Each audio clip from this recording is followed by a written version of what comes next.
नमस्कार, आप देख रहे हैं बीबीसी राजस्थान और मैं हूं आपके साथ निखिल। स्वागत है आपका हमारे स्पेशल मिड डे बुलेटिन में। यहां मिलेगी आपको दोपहर तक की प्रदेश की हर बड़ी खबर। मिड डे बुलेटिन में अब तक की बड़ी खबरों पर एक नजर डालते हैं। क्या है आज खास?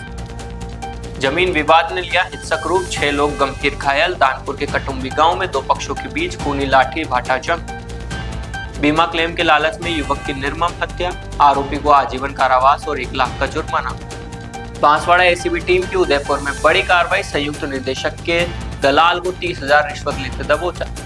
उदयपुर में मीरा नगर की फर्निशिंग शोरूम में सेंस, सीसीटीवी का रुख मोड़कर लाखों का सामान किया पार, पुलिस जांच में जुटी। अवैध मॉडिफाइड लग्जरी स्लीपर बसों पर बड़ी कार्रवाई, उदयपुर में 4 बसें सीज, 1,20,000 का जुर्माना। गौशाला मामले में विधायक लालाराम बेरवा का स्पष्टीकरण, बोले 10 माह पहले ही छोड़ दिया था पद, मेरे परिवार का कोई सदस्य नहीं। महात्मा गांधी अस्पताल में 6 दिन में 5 प्रसूताओं की मौत, भीलवाड़ा में परिजनों ने लगाए लापरवाही के आरोप। मंदिर में चोरी, दान पेटी और चांदी के सामान पर हाथ साफ, कुंडला के देवजी बाबू मंदिर का ताला तोड़ा, ग्रामीणों में रोष। ये थी आज की बड़ी खबरें। अब खबरों को देखते हैं विस्तार से। बांसवाड़ा जिले के दानपुर थाना क्षेत्र के कटुम्बी गांव में जमीन विवाद खूनी संघर्ष में बदल गया। विवाद के दौरान 2 पक्ष आमने सामने आ गए और एक पक्ष ने दूसरे पक्ष पर लाठी डंडों और पत्थरों से हमला कर दिया। हमले में हुक्मचंद पुत्र मंगल, उनकी बेटी मंजू, बेटा गुलशन, पत्नी रंगली, हकी पत्नी दीपा और रमी पत्नी हकरू गंभीर रूप से घायल है। सूचना मिलते ही सभी घायलों को उपचार के लिए जिला अस्पताल बांसवाड़ा में भर्ती कराया गया, जहां उनका इलाज जारी है। पीड़ित पक्ष ने रमेश पुत्र लालू, हरदू पुत्र लालू, लोकेश पुत्र हरदू, नीलेश पुत्र रमेश और नितेश पुत्र रमेश पर मारपीट करने का आरोप लगाया है।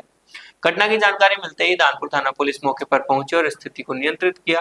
पुलिस ने पीड़ित पक्ष की शिकायत पर मामला दर्ज कर जांच शुरू कर दी है और पूरे घटनाक्रम की पड़ताल की जा रही है। गांव में फिलहाल तनाव को देखते हुए पुलिस बल तैनात किया गया है। हाँ, इनका क्या नाम है? कौन से गांव के क्या हुआ इनको? सर, ये हुक्मचंद जी है और उनकी पुत्री है ये मंजू। इनका पुरानी विवाद था जमीन का। तो रमेश पुत्र लालू और राजू पुत्र लालू और उनके परिवार के अन्य साथी लोग आए और वहाँ पर वो खेती कर रहे थे। तो ये हुक्मचंद और मेरी मामी रंगी, कुकी मामी और ये मंजू, दुलेश्वर और हबरू, 4-5-6 जने ये भी जाके उस ज़मीन जो बोई कर रहे थे उनको रोकने के लिए कि भाई इस ज़मीन पे विवाद चल रहा है और आपको खेती करने का हक किसने दिया। तो वो रमेश और राजू और उनके परिवार वाले ने उनसे साथ में हमला कर दिया सर। कई से मार? लाठी और पत्थर जो भी मिला वो उनको लेकर मारने के लगे सर। कितने जनों के साथ करी है मारपीट? ये सर इनके 5 जनों के साथ में मारपीट। 5 जनों के साथ में करी करने वाले वो भी 5-6 जने थे। अच्छा, वो भी 5-6 जने थे जी। जमीन का मामला है सर। ये दानपुर थाना ग्राम पंचायत कटुम्बी। निवासी कौन सी जगह के? ये कटुम्बी के ही है सर। कटुम्बी के? जी ठीक है। रिपोर्ट वगैरह दर्ज करवाई क्या? रिपोर्ट अभी दानपुर थाने में दी है सर। पहले भी कोई दर्ज करवाई थी? पहले भी रिपोर्ट दर्ज कराई है। पहले भी दर्ज कराई थी। उस जमीन पे सर स्टे लगा हुआ है। तो भी इसके बावजूद भी उन्होंने बुआई करी? बावजूद भी उन्होंने जबरदस्ती हक करने के लिए उन्होंने आज बुआई कर दी सर। क्या नाम है आपका? मेरा नाम प्रभुलाल गनावा। क्या लगते हैं आपके? मेरे मामा जी है हुक्मचंद। बीमा की राशि हड़पने के लिए खुद की मौत का नाटक रचकर एक युवक की हत्या करने के मामले में जिला एवं सत्र न्यायालय बांसवाड़ा ने आरोपी को आजीवन कारावास और 1 लाख रुपए के जुर्माने की सजा सुनाई है। सदर थाना क्षेत्र के पालोदरा गांव में बीमा क्लेम के लालच में की गई हत्या के मामले में न्यायाधीश राम सुरेश प्रसाद ने कड़ा फैसला सुनाया। अभियोजन के अनुसार 26 दिसंबर 2024 को पलोदरा निवासी कैलाश कटारा ने रिपोर्ट दी थी कि उसका भाई कालू घर से निकला था और वापस नहीं लौटा। अगले दिन मोर्चरी में एक छत विच्छत शव मिला, जिसकी पहचान कालू के रूप में हुई। जांच में पलोदरा गांव के ही दिनेश को डिटेन किया गया तो उसने हत्या कबूल कर ली। दिनेश ने बताया कि बीमा का पैसा पाने के लिए उसने खुद की मौत का झूठा नाटक रचा।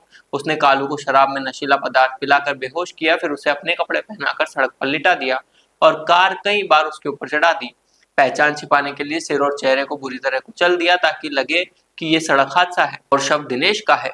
हाथ पर बने टैटू से शव की पहचान कालू के रूप में हुई। मामले में तत्कालीन सदर थाना प्रभारी बुद्धाराम बिश्नोई ने जांच कर चार्जशीट पेश की। सुनवाई के दौरान अभियोजन ने 23 गवाहों के बयान और 98 दस्तावेजी साक्ष्य कोर्ट में प्रस्तुत किए।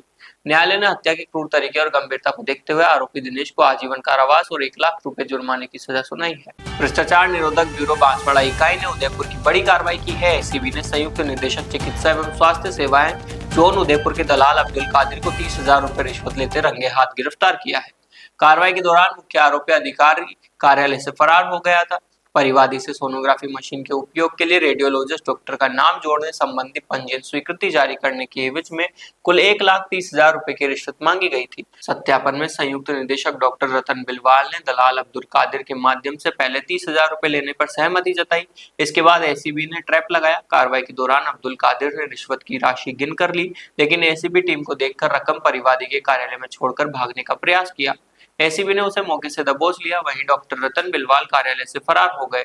एसीबी ने दोनों आरोपियों के खिलाफ भ्रष्टाचार निवारण अधिनियम के तहत मामला दर्ज कर जांच शुरू कर दी है और डॉक्टर बिलवाल की तलाश की जा रही है। उदयपुर में सुखेर थाना क्षेत्र के मीरा नगर में स्थित वंडर स्लीप फर्निशिंग शोरूम में शुक्रवार सुबह चोरी की सूचना से हड़कंप मच गया। अज्ञात चोरों ने शोरूम के पीछे लगी एल्यूमिनियम शीट काटकर अंदर प्रवेश किया और महंगे फर्निशिंग उत्पादों सहित अन्य कीमती सामान चोरी कर ले गए। चोरों ने पहचान छिपाने के लिए शोरूम में लगे सीसीटीवी कैमरों का रुख बदलकर दूसरी दिशा में मोड़ दिया ताकि उनकी गतिविधि कैमरे में कैद न हो। सुबह संचालक को घटना की जानकारी मिली तो उन्होंने तुरंत सुखेर थाना पुलिस को सूचना दी। पुलिस मौके पर पहुंची और घटनास्थल का निरीक्षण कर आसपास के सीसीटीवी फुटेज के आधार पर जांच शुरू कर दी है। चोरी किए गए सामान का आकलन किया जा रहा है। शोरूम संचालक ने पुलिस से आरोपियों की जल्द गिरफ्तारी और चोरी किए गए सामान की बरामदगी की मांग की है। साथ ही मीरा नगर और आसपास के व्यावसायिक क्षेत्रों में रात्रिकालीन गश्त बढ़ाने की अपील भी की है। लगातार हो रही चोरी की घटनाओं से क्षेत्र में व्यापारी भयभीत है। उदयपुर में अवैध रूप से संचालित और नियमों के विरुद्ध मॉडिफिकेशन की गई लग्जरी एवं स्लीपर बसों के खिलाफ जिला विधिक सेवा प्राधिकरण और परिवहन विभाग ने बड़ी कार्रवाई की है। राजस्थान राज्य विधिक सेवा प्राधिकरण जयपुर के निर्देश और जिला एवं सेशन न्यायाधीश ज्ञान प्रकाश गुप्ता के मार्गदर्शन में सुरक्षित परिवहन को लेकर यह विशेष अभियान चलाया गया। गोवर्धन विलास थाना क्षेत्र के बलीचा तिराहे और अंबेरी पुलिया पर जिला विधिक सेवा प्राधिकरण और परिवहन विभाग की संयुक्त टीम ने औचक निरीक्षण किया।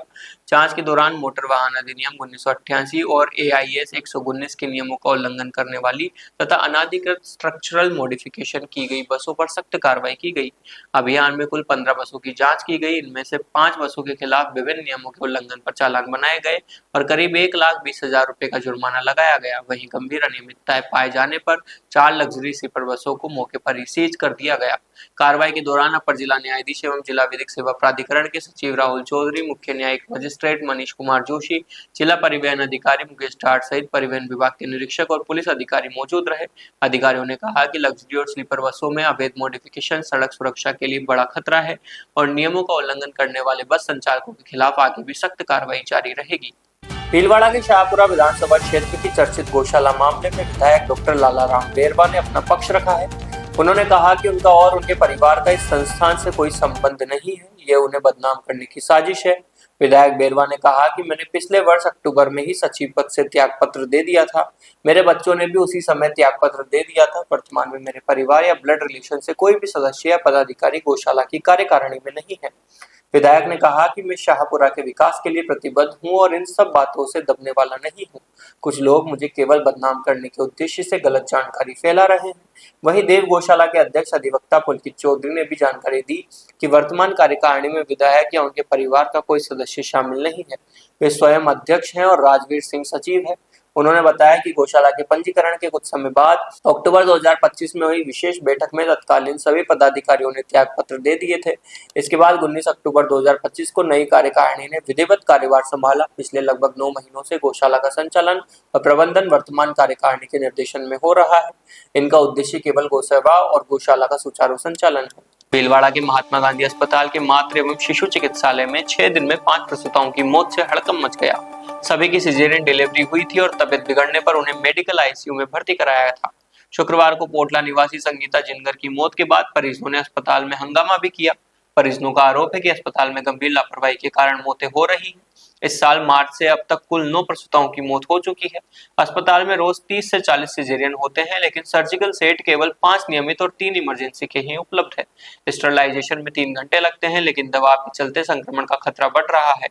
ओटी की कल्चर रिपोर्ट भी पॉजिटिव आने से सवाल और गहरे हो गए हैं। वहीं अस्पताल अधीक्षक डॉक्टर अरुण गौड़ का कहना है कि किसी तरह की लापरवाही नहीं हुई है। अधिकांश मरीज गंभीर हालत में रेफर होकर आते हैं।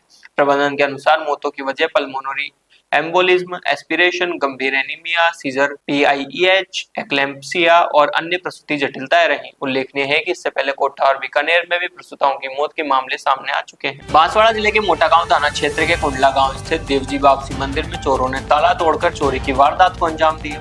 चोर दान पेटी और चांदी के सामान ले गए। चोरों ने मंदिर के मुख्य गेट का ताला तोड़कर अंदर प्रवेश किया और अंदर रखी दान पेटियों को तोड़कर नकदी और सामान बिखेर दिया। सुबह जब ग्रामीण दर्शन के लिए पहुंचे तो ताला टूटा देख उनकी सूचना पर बड़ी संख्या में लोग एकत्रित हो गए।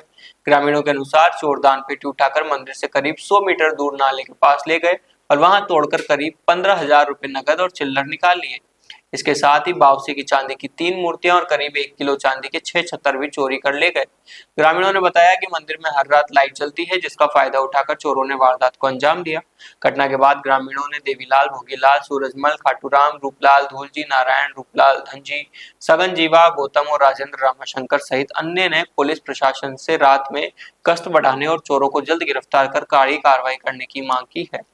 तो ये थी दोपहर तक की बड़ी खबरें। दिन भर की खबरों को देखने के लिए देखिए हर रात 8 बजे हमारा बुलेटिन बांसवाड़ा पत्रिका और प्रदेश की हर बड़ी खबर के लिए रात 9 बजे प्राइम टाइम एट 9। और ऐसी ही तमाम खबरों को देखने के लिए बने रहें हमारे साथ और सब्सक्राइब व फॉलो करें हमारी YouTube व Instagram चैनल BBC राजस्थान को।